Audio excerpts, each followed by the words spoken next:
BVI, Beaver Visitec International. And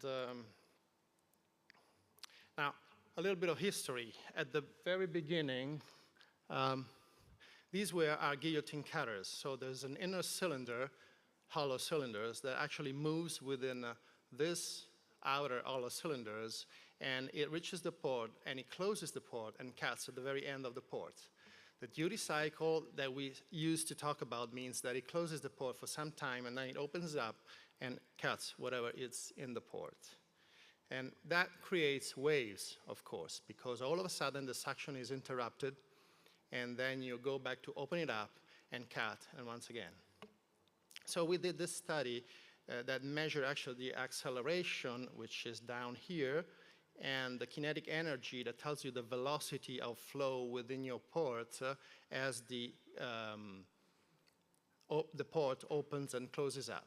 Okay, this was a guillotine cutter, and acceleration was extremely high because, of course, all of a sudden you're closing your port and a wave develops and back.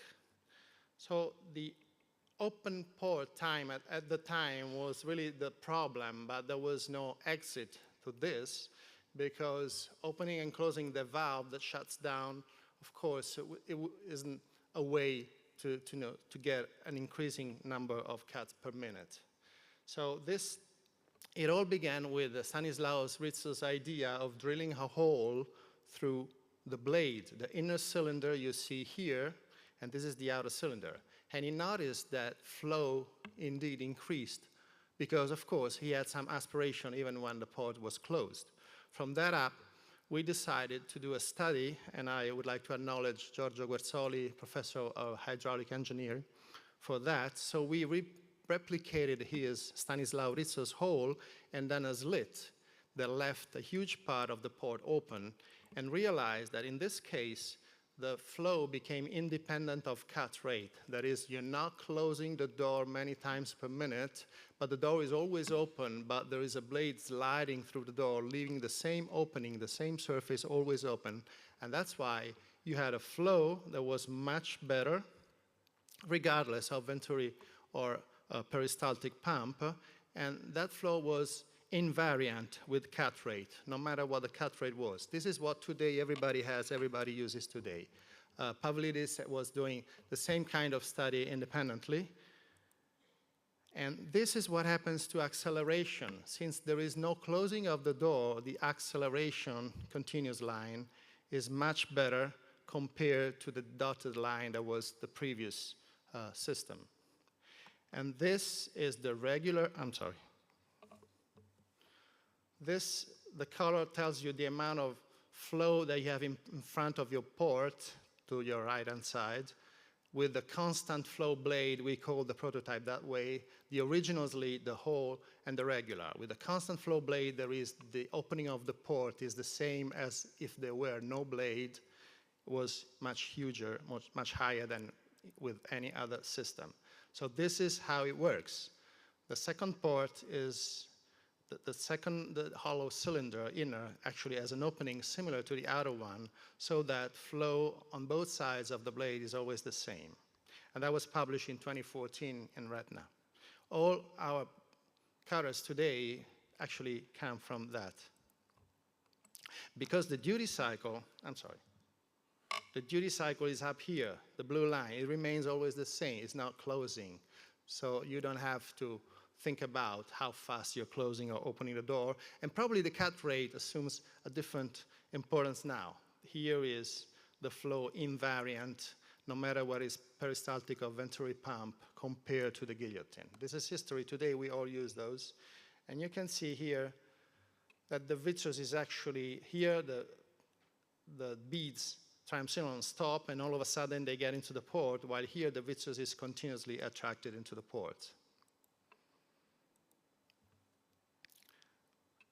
Is it perfect? No, it's not perfect, because still, as we were discussing yesterday in a very nice meeting, there is a lot of motion in front of the port. It's not the ideal suction.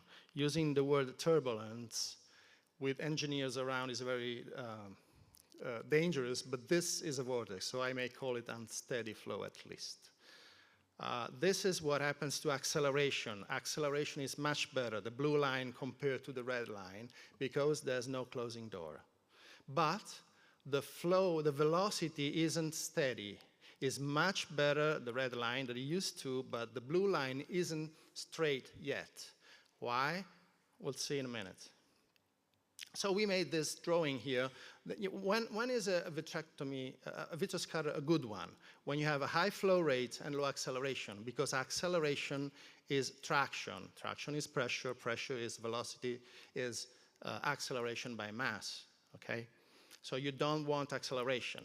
This is a dangerous cutter. This is a safe and efficient cutter.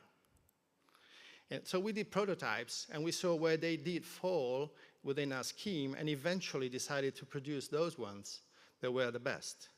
They are pretty much similar to what we all use today. These are the differences in gauge. Of course, it goes with the Hagen-Poiseuille law, for it's the fourth power of radius. Your flow is proportional to the fourth power of radius.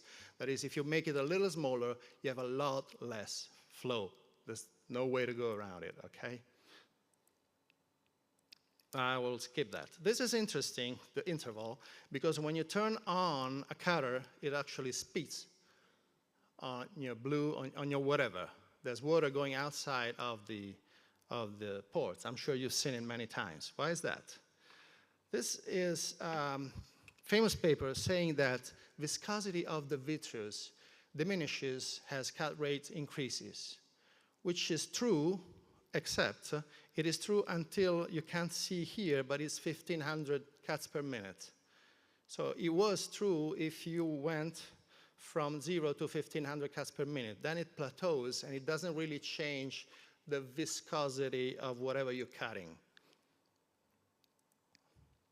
In fact, what is the length? What is the benefit of having a high cut rate? Because if you go by simply the linear distance between two consecutive cuts, as you increase the cut rate, this would be the dimension of your fragment of vitreous, let's say. Okay? So there's no obvious benefit. There's an asymptote here in going further on and on and on, because it would be very demanding technically, but not obvious benefit. This explains the blue line going up and down, because if you do, this is the tubing right behind the cutter, okay? This is a very nice laminar flow where this is faster than whatever happens close to the boundaries because of friction. And why is that? Just like the seaweeds. This is what we're looking at, and this is what happens. We published that in IOABS because let's go. Okay. This is why. Because you're actually pulling consecutive columns of water because of the dragging of your blade. So until you have a blade that moves distal to proximal, you will have this effect.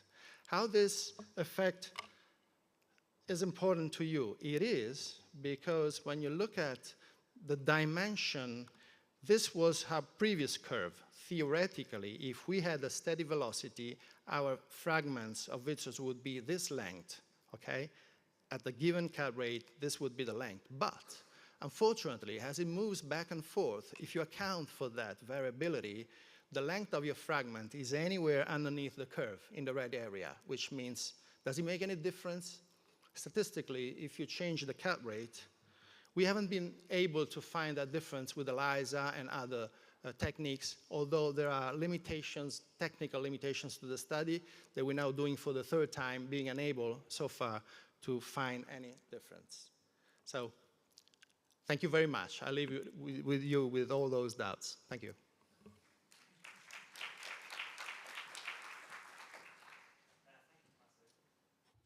Thank you, Tommaso.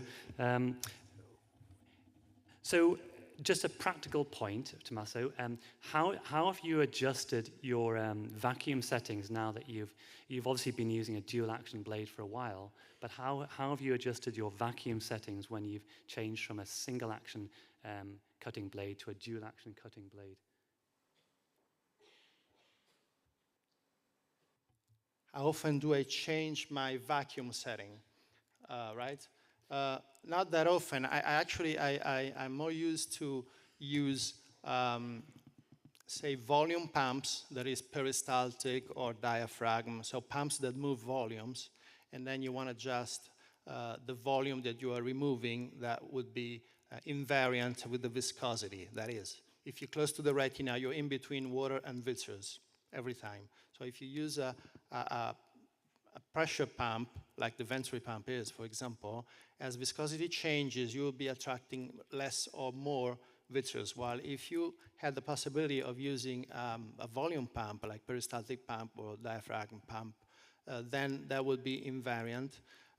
So I don't really change the cut rate that much, which is almost always around 10,000 or so. I don't find any obvious benefit in using more than that.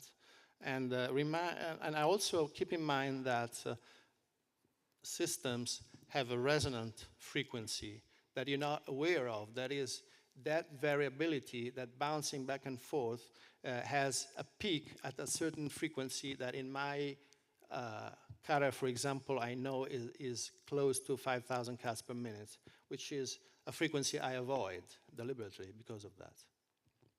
Great, thank you. I was actually just thinking, sorry, it's very loud. I was thinking about if you were using a vacuum system, because of the increase in duty cycle, so you've got an open duty cycle, you have to reduce your vacuum to achieve the same flow rates if you're using a vacuum control system. You're quite right. If you're using a flow control, you don't need to worry because it's... No, but you're right. If we compare to the old times, when we have a guillotine, yes, all of a sudden it became more efficient and we had to lower the pressure. Yes, you're right. Or the volume, if you will. My rule of thumb is roughly 70% of the vacuum for a dual action cutter as you would have used on a single action cutter to roughly achieve the same flow rates. But there's obviously, that will vary according to what media you're in. But in any case, thank you very much, Tommaso. So I think Fanis is next. So Fanis is going to speak about pump types. Which are a confusing issue sometimes. And different machines some machines have got both pumps, some machines have only got one. So thank you very much, Fanis. Thank you also. So I'm going to start the presentation here.